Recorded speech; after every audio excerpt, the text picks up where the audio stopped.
What's up, everybody? World famous Ghetto Buff from Counts Customs, counting cars, here with another special project that we just finished up for Camp Freedom and Counts Customs.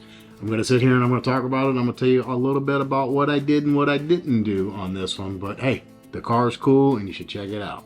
All right, we got this car. We found it out of Utah. Clean, just a little cool thing. It had some pretty ugly green interior with some green cool looking wood floors in it. You know, we decided, hey, it's got to be, represent America. So we wanted to figure out how to squeeze in 250, because it's our birthday this year. Yeah, everything was in there. It ran and drove and just a little bit abused and a freshening up per se. Started off, banged out some simple seat inserts. Nothing over the top. I had the Wizard there that day, so I put the Wizard to work so I could work on the rest of it. Simple, clean, efficient, and just to see how cool it was going to be. There's the seat foams ready to go. Windshield, of course, was broke, so we put a new piece of glass in it. There's me and Ryan trying to figure out how we're going to do this in only a few hours. And I didn't want to have just a plain interior like it was. I wanted to give it a little detail, a little bit of layering in it. Originally it was carpet side panels that were wrapped in cardboard. A little finish work there, give a little detail, and insert carpet on it.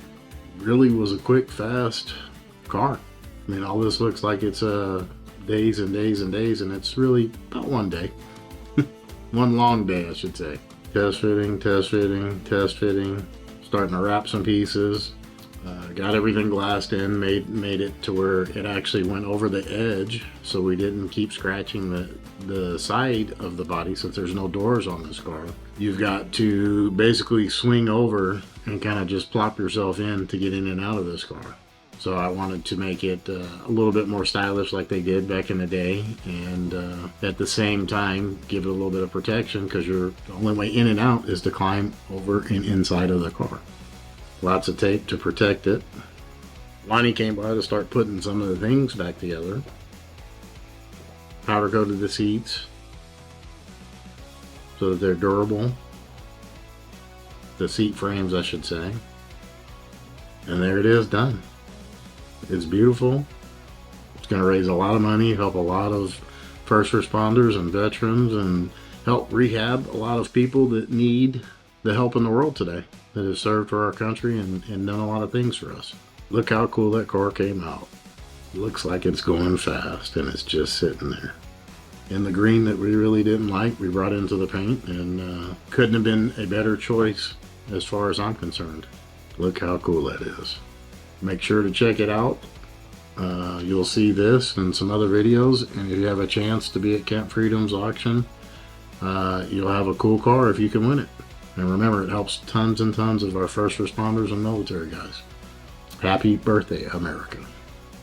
What's up, everybody? This is Ryan here at Counts Customs, and we're going to go over a paint process for a 26 Roadster that we did. And it came in pretty cool. This has got my name written all over it. I wish I fit in it, but it doesn't fit big people as far as I'm concerned. Thing was cool, man. The back of the turtle shell, what we would call it, the turtle hump, literally set lower than the rear tires. I mean, this thing was channeled to no end, sat right, looked gorgeous, flat black. The green was a little tough, because the standing order on this thing was to transform this thing into a 250 years celebrating America. And that green was just kind of it was a speed bump in my get up, man. It messed me up a little bit, but I believe in the end it worked out all right. We started tearing it apart. That's my man Lonnie on the ground, climbing around, taking stuff apart. The 250 years gave me the idea of turning this into kind of a lake race car, or like a push car, or a drag car for that matter. And that kind of stemmed, it opened the opportunity for me to work that green, because the suspension was green, all the bits and pieces underneath were green. And to transform or get rid of that green meant disassembling the whole car. And we were trying to stay on budget, and that's what led to the paint job.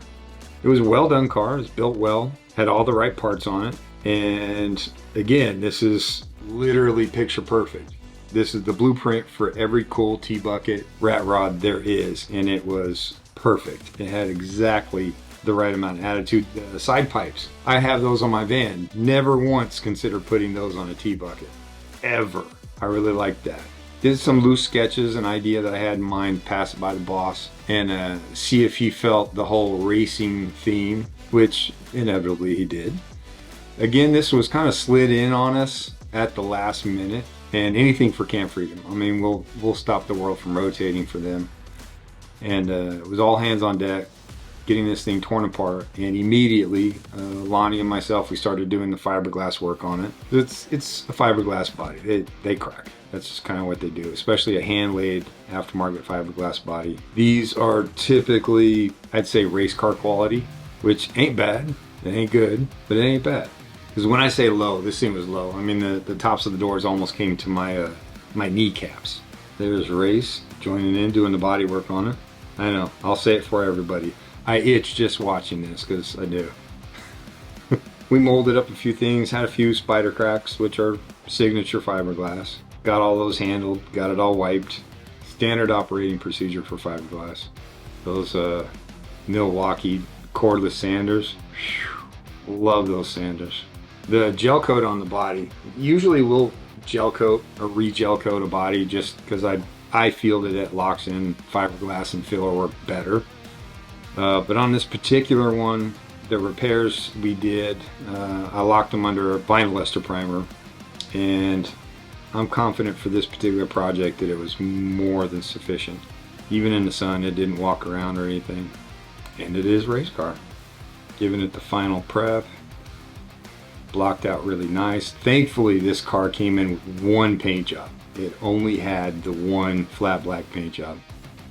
And just again, to test my kooky theory on saving that green, I did a little test panel. And there I am, getting that candy pagan gold, House of Color candy pagan gold over silver. And I matched with House of Color that green color.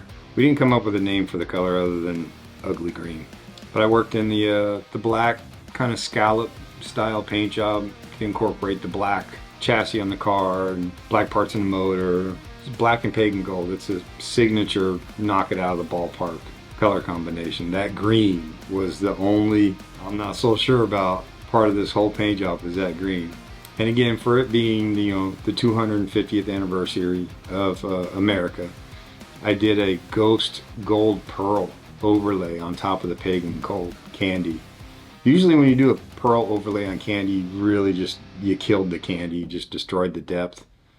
But this particular instance, man, it worked out pretty good. You get little glimpses of the stars and little glimpses of the stripes. Put it all together.